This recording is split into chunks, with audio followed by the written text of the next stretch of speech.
Boa noite. A região sul ainda sente os efeitos do ciclone extratropical. A Marinha procura os tripulantes de um barco pesqueiro que naufragou em Santa Catarina. Sobe para 11 o número de mortes no Rio Grande do Sul e quase 3.000 pessoas estão fora de casa. O presidente americano Joe Biden faz o primeiro evento na campanha pela reeleição. Um grupo ligado ao Estado Islâmico mata dezenas de estudantes numa escola de Uganda. Entra em vigor a nova fórmula de cálculo de adicionais do Bolsa Família. Os pagamentos começam na segunda-feira. As festas de São João oferecem um passeio pelos sabores e cores do Nordeste. E um assessor de Vini Júnior acusa um segurança de racismo no amistoso da seleção contra a Guiné. O Jornal Nacional está começando. Subiu para 11 o número de mortos no Rio Grande do Sul por causa da passagem do ciclone extratropical. Ainda há 15 desaparecidos e quase 3.000 pessoas estão fora de casa. A chuva parou, mas o nível do rio Caí subiu durante a madrugada. Está mais de 2 metros acima da cota de inundação. Muitas famílias só conseguem ajuda assim, em embarcações dos bombeiros. 41 municípios da região metropolitana de Porto Alegre e do litoral norte foram atingidos pelo ciclone. Eu estou monitorando agora pelo nível do portão, ele estabilizou faz mais ou menos 1 hora. Desde 2007, os moradores não viam uma enchente tão grande por aqui. Não deu tempo nem de tirar os carros das ruas. Os barcos foram o transporte oficial hoje em Montenegro. A Defesa Civil contabiliza 2.300 moradores desabrigados e outros 600 desalojados no estado. Hoje foi confirmada a morte de um bebê de 4 meses em São Sebastião do Caí. Um idoso de 73 anos, morador de Bom Princípio, também está entre as vítimas. A maioria dos desaparecidos é do município de Caraá. Dona Ângela encontrou lembranças de família em meio ao que restou da casa. Ela e o marido escaparam da morte porque estavam numa consulta médica em outra cidade. Por milagre de Deus. Muitas coisas aconteceram para a gente não chegar em casa. Muitas coisas mesmo. Só gratidão por estar viva hoje, porque não tem explicação da gente não ter conseguido chegar em casa.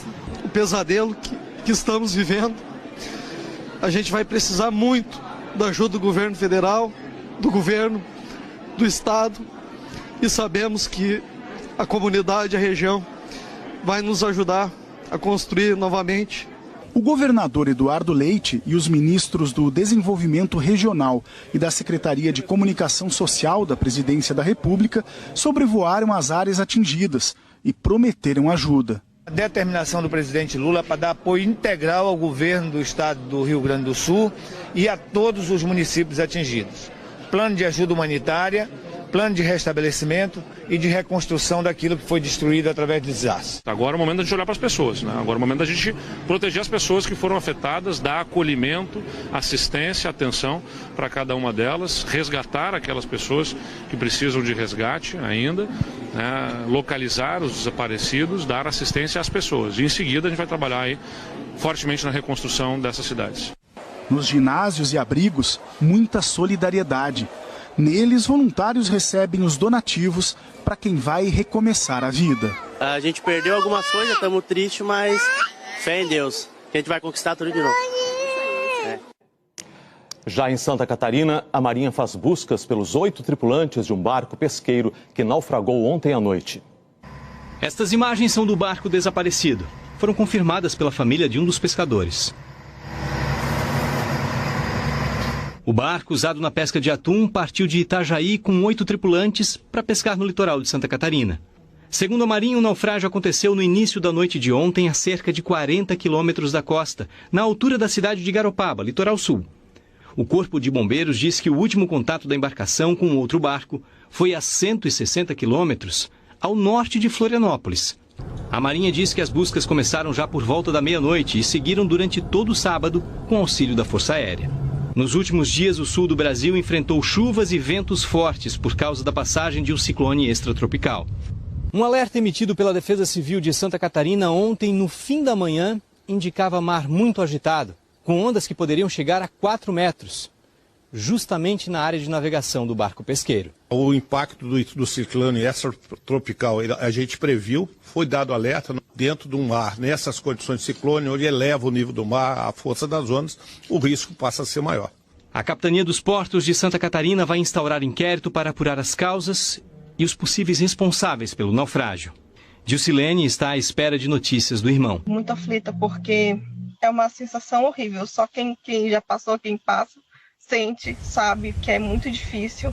Por que mandaram eles para pesca, sendo que a semana toda a Defesa Civil ficou alertando que ia ter o ciclone, eles mandaram o barco para o mar desse jeito? O dono do barco não respondeu ao nosso contato. Agora é hora de saber como é que fica o tempo amanhã em todo o Brasil. Tiago Scheuer, boa noite para você. Oi, Mônica, boa noite para você, para o Kovalik também e para você que acompanha a gente no JN. Amanhã o dia ainda vai ser frio em boa parte do centro-sul do país, pegando Mato Grosso do Sul e as regiões sudeste e sul. Tanto é que tem geada prevista logo cedo para essa grande área aqui, que vai da Campanha Gaúcha, passa por Santa Catarina e pega boa parte do Paraná também.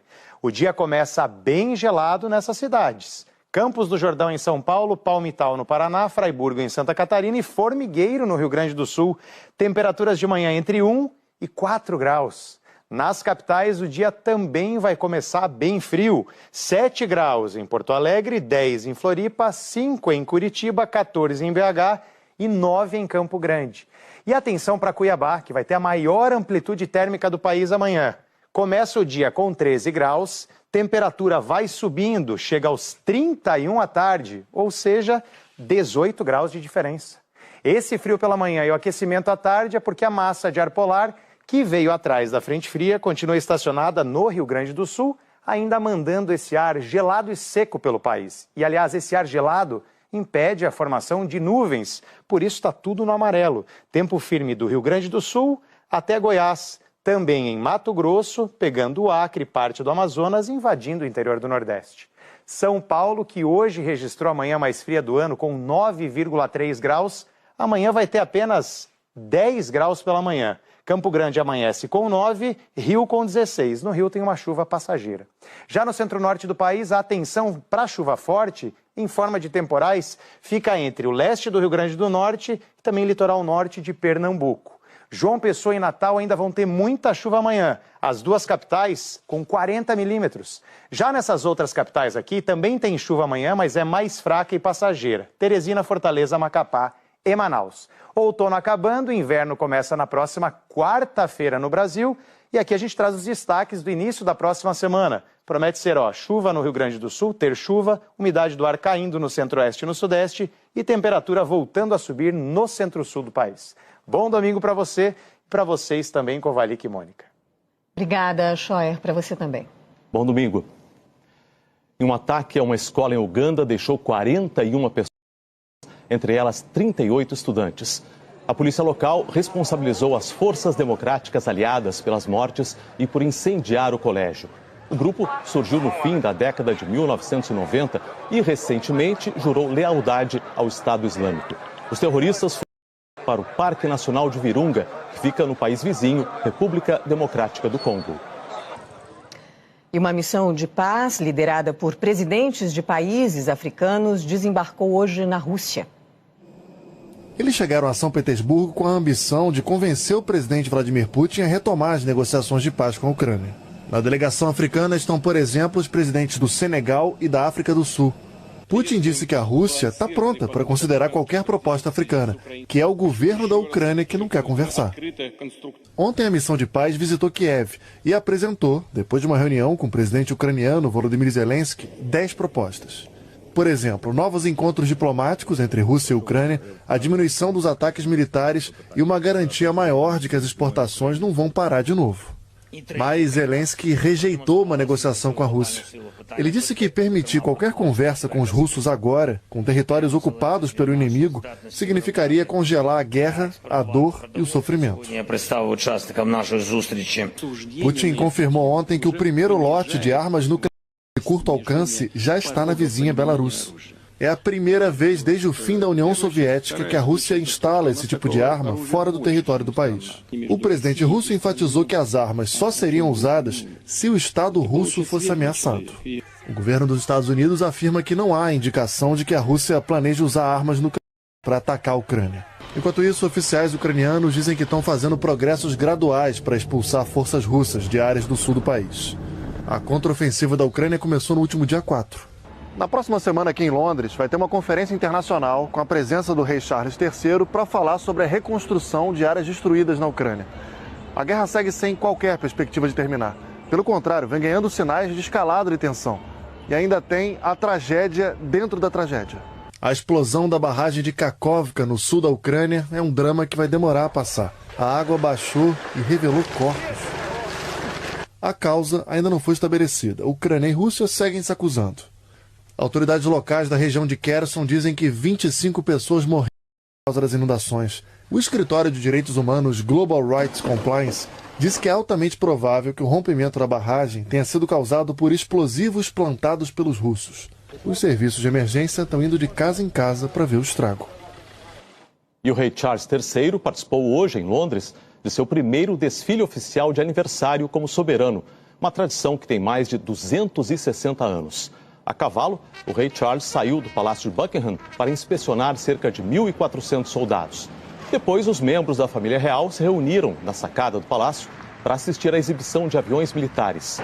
Apesar do rei Charles ter nascido em novembro, essa celebração acontece sempre em junho, porque há maior a probabilidade de ter tempo bom no Reino Unido.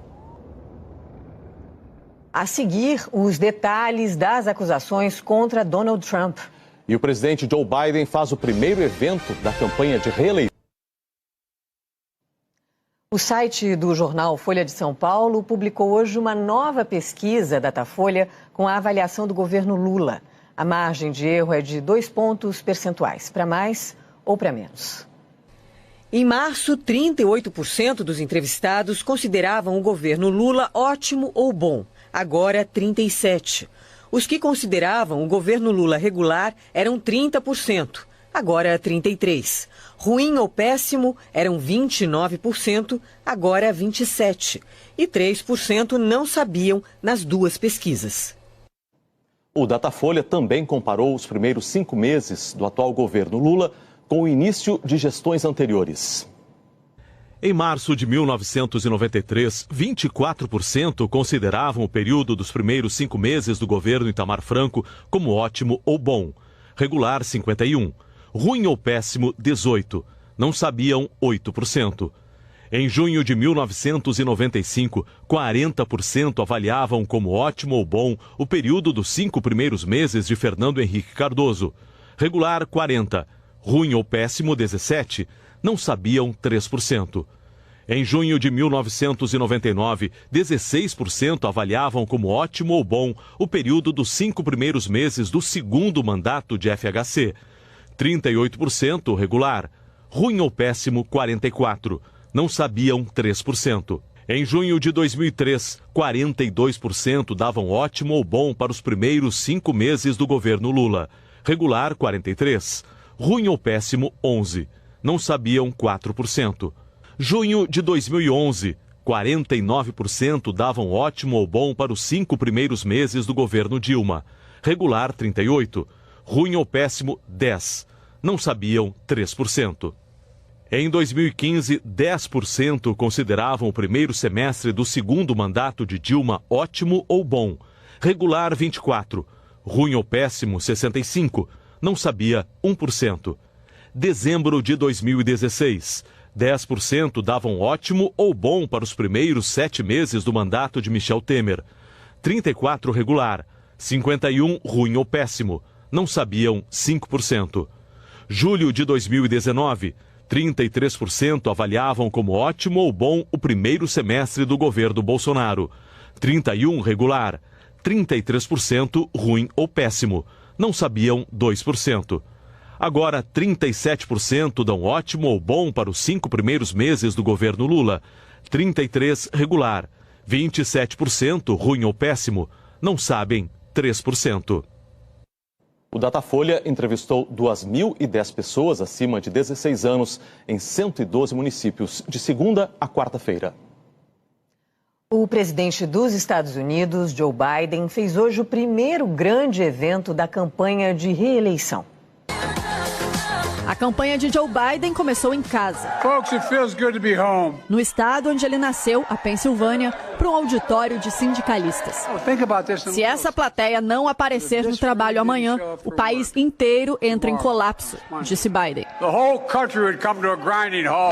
O primeiro comício do presidente, que vai tentar agora uma reeleição inédita aos 80 anos de idade, teve como foco a economia. Biden destacou os 13 milhões de postos de trabalho criados desde que ele assumiu a Casa Branca. Também a queda no custo de medicamentos e planos de saúde, e lembrou de investimentos feitos em infraestrutura. Joe Biden deixou claro quem é o eleitorado-chave neste momento. Disse que foi a classe trabalhadora e não o mercado financeiro de Wall Street quem construiu os Estados Unidos. E criticou a isenção de impostos para as grandes corporações. Foi aplaudido quando disse que é hora dos bilionários e grandes empresas pagarem a sua parte. Não é justo que 55 das maiores empresas americanas não paguem impostos federais sobre lucros de 40 bilhões de dólares. A escolha da Pensilvânia para o primeiro comício mostra a importância do estado na próxima eleição presidencial. Chamado de Swing State, a Pensilvânia não é fiel a nenhum partido. Donald John Trump. Em 2016, elegeu o republicano Donald Trump. Já em 2020, elegeu o democrata Joe Biden.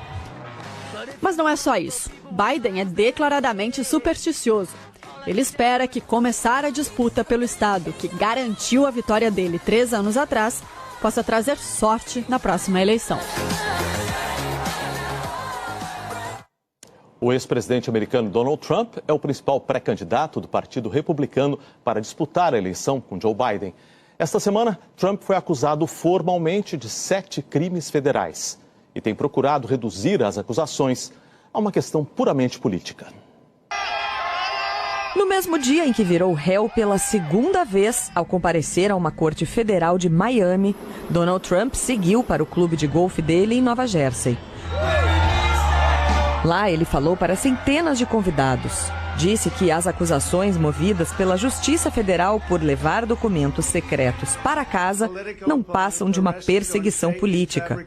Acusou o governo atual de abuso de poder e afirmou que, como presidente, tinha direito de levar o que quisesse para casa. Especialistas no meio jurídico discordam fortemente dessas afirmações. Nas últimas semanas, eles têm analisado 2 acusações formais contra o ex-presidente americano.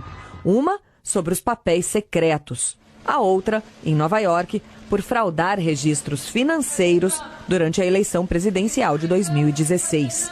Tudo para encobrir o pagamento pelo silêncio da atriz Stormy Daniels, com quem teria mantido um caso extraconjugal. O advogado criminal Dmitry Shaknevich considera as acusações de Nova York frágeis. É um caso baseado em fraude de registros, está mais para uma contravenção. Inclusive, para tornar isso um crime, os promotores tiveram que combinar com o financiamento ilegal de campanha. O mesmo não é dito sobre o caso da Justiça Federal em Miami. Os promotores afirmam que o ex-presidente removeu documentos secretos do governo e os levou para casa. Que Trump também deixou claro para outras pessoas que sabia que não deveria ter os documentos e que tentou enganar os investigadores, o que rendeu a acusação por obstrução de justiça. Gustavo Ribeiro é jurista e professor de direito em Washington e diz que há precedentes fortes para uma condenação.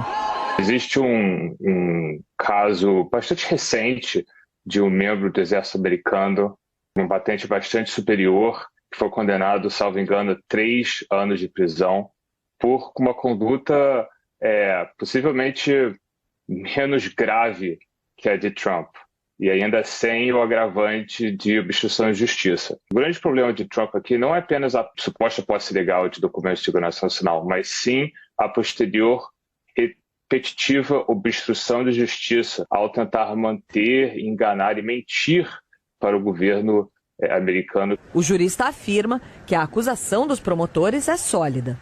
É uma acusação que não apenas anuncia os crimes que ele está sendo acusado, mas detalha de forma bastante particular a suposta conduta de Trump e seu ajudante. Outros 2 casos similares reforçam a gravidade da ação de Trump.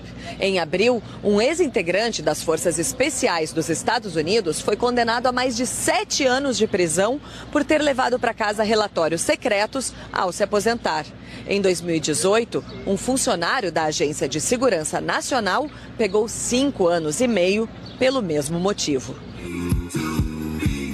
Donald Trump ainda é investigado em outros 2 casos. A tentativa direta de fraudar o resultado das eleições no estado da Geórgia e outro relacionado com o envolvimento dele na invasão do Congresso americano no dia 6 de janeiro de 2021. Amanhã, o Fantástico vai mostrar como uma investigação da polícia australiana resolveu um caso de feminicídio contra uma brasileira. A seguir, o presidente Lula assina o decreto do novo Bolsa Família. Os sabores e as cores do São João no Nordeste. Há pouco a gente mostrou os resultados da pesquisa Datafolha divulgada hoje sobre a avaliação do governo Lula. O Instituto informou que não divulgou comparação com o segundo mandato do presidente Lula, porque na época não fez a pesquisa de avaliação do 5º mês do governo. O valor médio do Bolsa Família vai aumentar. A partir de segunda-feira, o benefício começa a ser pago com novas regras que foram definidas em um decreto assinado pelo presidente Lula. Pelo celular, a Camila soube da novidade. Eu entrei no aplicativo e conferi e vi que tinha aumento. Ela, o marido e 4 filhos moram nessa casa na cidade estrutural, a 15 quilômetros do centro de Brasília, e dependem do Bolsa Família para abastecer a despensa. Só ele que trabalha, né? E assim, às vezes tem, às vezes não tem serviço, e aí vai ajudar bastante, né? Dentro de casa, com 4 crianças pequenas, vai ser muito importante pra gente, né? A partir deste mês, o cálculo do pagamento vai mudar. O governo vai passar a pagar R$ 142 por integrante de cada família. Em lares de até 4 pessoas, o valor mínimo de R$ 600 será garantido. Somado a isso, continuarão a ser pagos R$ 150 por criança entre 0 e 7 anos incompletos. E a partir de agora, mais R$ 50 por gestante ou criança ou adolescente entre 7 e 18 anos incompletos. No caso de gravidez, o valor extra será depositado por 9 meses. O ministro do Desenvolvimento Social, Wellington Dias, explicou que o pagamento por integrante da família, em vez de um valor único, era uma reivindicação antiga. Uma família de 10 pessoas adultas recebia antes do Auxílio Brasil R$ 600. Era ali R$ 60 per capita. Agora, essa família de 10, ela vai para 1.420. Ou seja, ela tem ali uma condição de uma renda que garante a condição da alimentação com base na regra brasileira. Segundo o governo, com as novas regras, quase 10 milhões de famílias terão aumento no valor do benefício. O pagamento deste primeiro mês começa a ser depositado a partir de segunda-feira e vai até o dia 30, de acordo com o número de identificação social, o NIS. Com a nova regra, o valor médio do benefício, que em maio era de R$ 672, passará para R$ 705. O aumento que está vindo vai ser muito importante, né? Não só para mim, mas para todas as famílias que vão receber. Porque a gente que tem filho pequeno, a gente sabe quanto é difícil, né? E também sem trabalhar e fica mais difícil ainda. Em São Paulo, muita gente enfrentou o frio para conhecer iniciativas de desenvolvimento sustentável. A cidade, que vive apertada entre o concreto, abriu espaço para respirar. Um mundo menos cinza e mais verde passa por vender e comprar comida, cosméticos e roupas, sem agredir o meio ambiente. A gente vai reaproveitando todas as peças para, assim, ajudar o meio ambiente de alguma forma. É enxergar valor em restos de tecido ou em cápsulas usadas de café que viram bijuterias. Ajudar as pessoas a verem o valor de algo que para muitas pessoas é apenas descarte, né? E para a gente não é descarte. Quem já viveu bastante se encanta com a volta por cima que o planeta pode dar. As gerações mais novas, elas estão sendo educadas para essa mentalidade de preservação. Mais do que falar e propor novas formas de consumo, o que se pretende aqui é mostrar como pequenas atitudes produzem boas soluções. Os estandes de vendas são feitos de papelão. A estante, a cadeira, a lixeira é uma maneira de contribuir com a redução de um problema mundial, que é a poluição por plástico. O Centro Histórico de São Paulo foi cenário para conversas sobre os Objetivos de Desenvolvimento Sustentável da ONU, que funcionam como um pacto pelo meio ambiente e pelo fim da pobreza. Os Objetivos de Desenvolvimento Sustentável não é nada mais, nada menos do que uma ferramenta para enfocar as nossas iniciativas para resolver as causas raízes desses males que nós observamos todos os dias nos nossos noticiários. E para atrair mais gente para esse pacto, nada melhor do que música. É maravilhoso a gente poder estar conscientizando a galera com a nossa música, né, mano, num evento tão lindo, enaltecendo, assim, assuntos tão legais que a gente tem que viver, né, não só ouvir, a gente tem que fazer acontecer. Em Belo Horizonte, uma exposição reúne obras inéditas ou pouco conhecidas de Cândido Portinari, 60 anos depois da morte do artista. Da janela de casa, no Rio, ele pintava a Praia do Leme, mas também retratava a guerra, em traços gráficos pouco conhecidos do público. As cores vivas estão no quadro Flora e Fauna Brasileiras. O pessimismo do quadro A Morte Cavalgando é um contraste com a esperança de crianças brincando de roda. Este quadro inacabado foi o último de Portinari. A exposição traz a intimidade do artista e do homem. Esta montagem, com quadros e depoimentos recuperados, usa a tecnologia para dar voz a Maria Portinari, companheira de uma vida inteira. Ela lembra a saudade que o comunista de carteirinha tinha de Deus. Inclusive, nos últimos tempos, ele tinha, na cabeceira da cama, assim na parede, ele tinha os santos. Você tem as memórias dele também, o diário dele, onde ele conta assim: desde criança tenho vivido o drama dos retirantes. Como deixar de fixar em minhas telas aquilo que marcou a minha infância? A palavra-chave para compreender Portinari é a compaixão. O filho de lavradores que fez da crítica social um fio condutor de toda a obra se tornou um artista reconhecido mundialmente. Essa maquete montada na exposição mostra onde o trabalho de Portinari chegou. Essa aqui é a Igrejinha da Pampulha. Aquela lá é a Biblioteca do Congresso Norte-Americano. Esse aqui é o prédio da Organização das Nações Unidas, onde está um dos painéis mais conhecidos dele. A obra Guerra e Paz está na sede da ONU desde 1957. Na fachada do CCBB em Belo Horizonte, que abriga a exposição, uma projeção mostra Portinari em grandes dimensões, do tamanho do artista. Tem uma gama de camadas que eu não conhecia do próprio Portinari, né? Aspectos da vida que se refletem na obra dele. Junho é um mês especial para os nordestinos, né? O São João agita os 9 estados da região e mexe com todos os sentidos de quem vai às festas. É tempo de aguçar os sentidos. O cheirinho da terra é ótimo, é saudável, é natureza, né? A terra molhada, você tem de tudo. Tem seu legume, tem tudo na vida. E se o olfato está em festa, o que dizer do paladar? Canjica, pamonha, milho verde, pé de moleque, tudo, gosto de tudo. O mucuzá de milho é uma delícia, a pamonha, misericórdia. E não vai faltar milho para tanta delícia.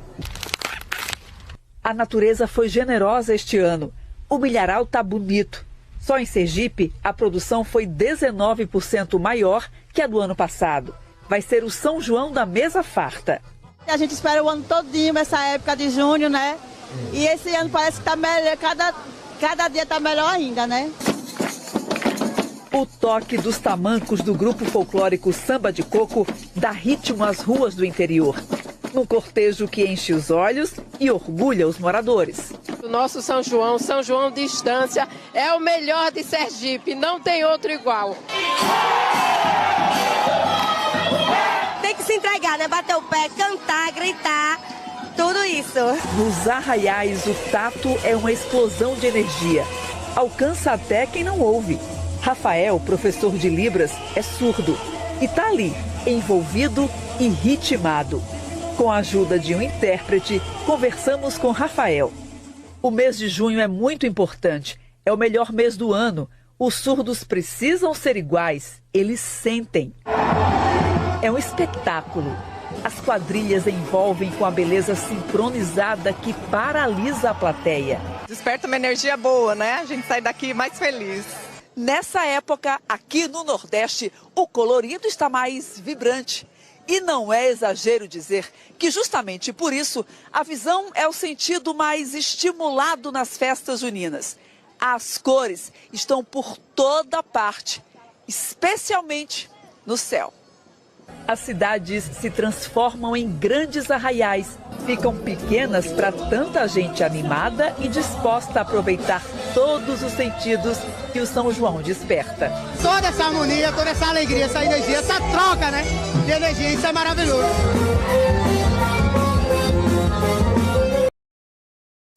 A seguir, o Brasileiro Feminino de Futebol entra na fase eliminatória. Um assessor de Vini Júnior acusa um segurança de racismo.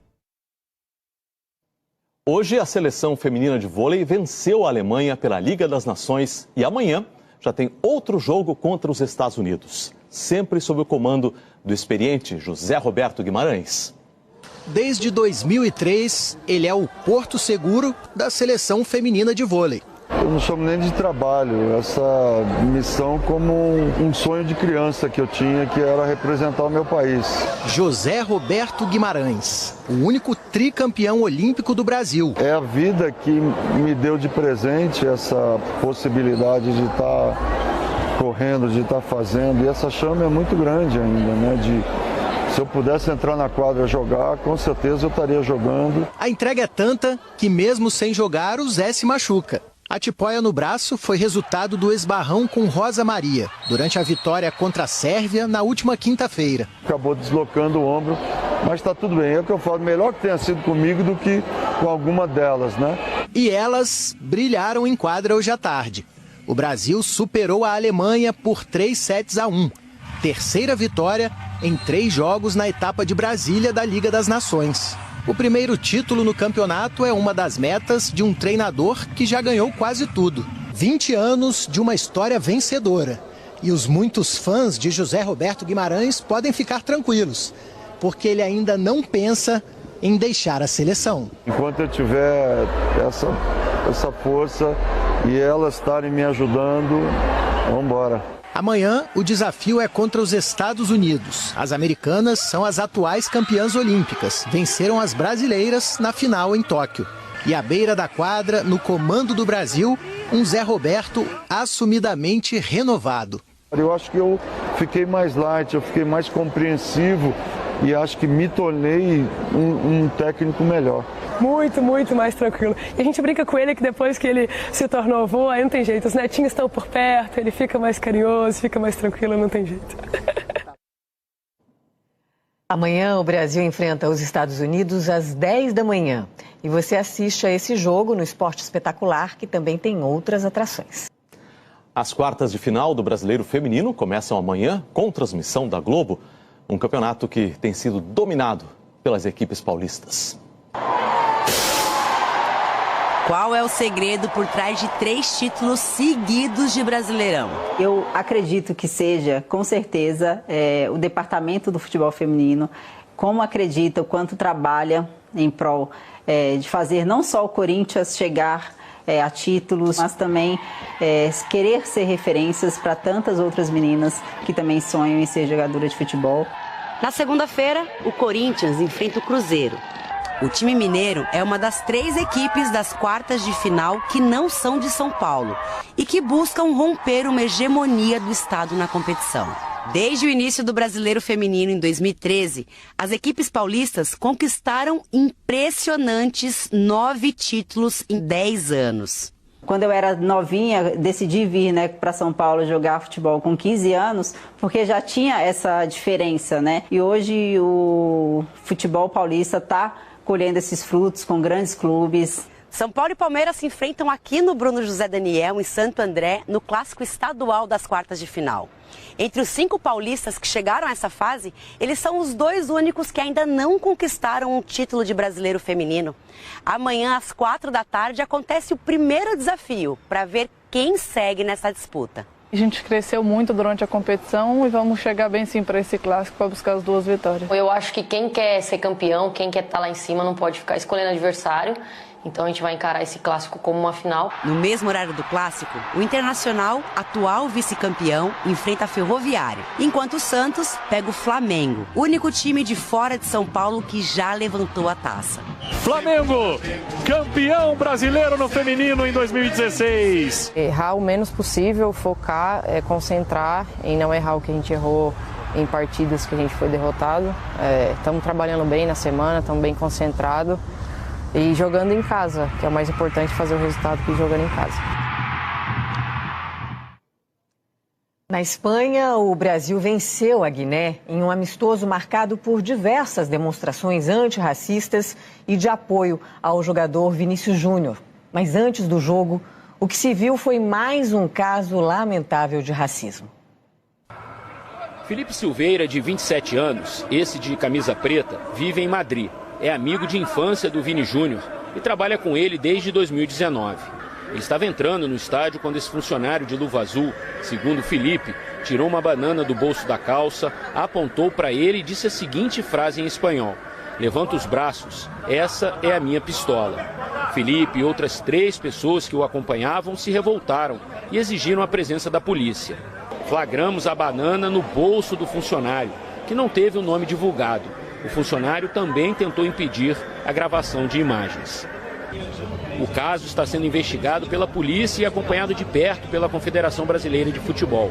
Pelas redes sociais, a CBF publicou uma nota de repúdio. O presidente Edinaldo Rodrigues disse ter como missão banir do futebol mundial não só o racismo, como toda e qualquer forma de violência, dentro e fora dos estádios. Vini Júnior também se manifestou. Enquanto eu jogava com a já histórica camisa preta e me emocionava, meu amigo foi humilhado e ironizado na entrada do estádio. O tratamento foi triste. Em todos os momentos, duvidaram da cena surreal que aconteceu. Para deixar tudo público, pergunta aos responsáveis: onde estão as imagens das câmeras de segurança? O episódio aconteceu momentos antes de um amistoso que tinha como objetivo justamente engrossar o coro contra o racismo. É lamentável, né? Penso que com toda a campanha que a gente vem fazendo para esse jogo acontecer isso. E todo mundo ficou muito chateado, né? E tem que ter um basta, né? Tem que ter uma solução em relação a isso. Mas que seja feita a justiça, que achem essa pessoa e que ele possa pagar por isso. E não adianta, né? Só eu, Vini, qualquer pessoa vir aqui na entrevista e ficar falando toda hora. Tem que ter punição, tem que ter algo mais severo. A luta antirracista estava na decoração do estádio, no minuto de silêncio no início do jogo e no uniforme todo preto usado pela seleção no primeiro tempo. O amistoso contra a Guiné, um país africano, também era bem representativo para essa luta contra o racismo. O primeiro gol do Brasil foi marcado por Joelinton, um dos 2 estreantes com a camisa da seleção. Sabe de quem? Joelinton! O segundo gol nasceu da esperteza de Rodrigo, que roubou a bola e chutou sem chances para o goleiro. Guiné descontou na cabeçada do atacante, o camisa 9, Guirassy. No segundo tempo, a seleção voltou de amarelo e no primeiro ataque fez o terceiro. Depois da jogada ensaiada no escanteio, Paquetá cruzou e Éder Militão cabeceou. Vini Júnior várias vezes levou vantagem sobre os marcadores. Nessa, a bola sobrou para o Richarlison. Richarlison bateu bonito, espalma o goleiro! Depois parou, passou o pé sobre a bola, driblou e quase marcou um lindo gol. Que veio após o reserva Malcom sofrer pênalti. Vini Júnior bateu para delírio dos brasileiros no estádio. Vitória por 4-1. Na próxima terça-feira, o Brasil volta a campo para mais um amistoso e provavelmente para um teste mais forte. Em Lisboa, vai enfrentar outra seleção africana, Senegal. Em Barcelona, a mensagem contra o racismo estava em todas as partes. e principalmente no campo. Joelinton, Rodrigo, Éder Militão e Vini Júnior. 4 gols de brasileiros pretos na vitória verde e amarela. Uma boa noite para você. Ótima noite, aproveite o seu domingo.